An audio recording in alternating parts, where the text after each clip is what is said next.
Horses out, we have Zing-a-Song. Best to begin, about to be on the outside. In the middle, Street Bump, Rembois. Then comes Mangaro and Harbor Magic. There was a spill.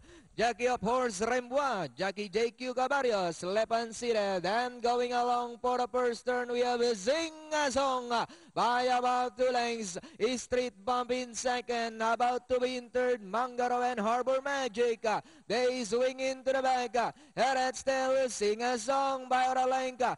Street Bump trying to get closer in second, about to be in third. Mangaro and Harbor Magic. And still Zing-a-Song. Street Bump is on the outside, matching their strides.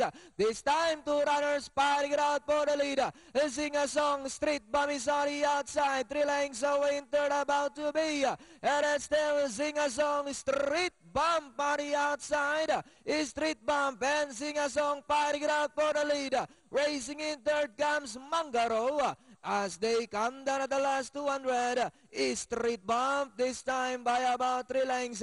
Zing-a-Song in second, moving up on the outside, Mangaro. Last 100 meters, we have Street Bump by about 4 lengths over Zing-a-Song, and finally Street Bump. Zing-a-Song, then comes about to be Harbor Magic and Mangaro.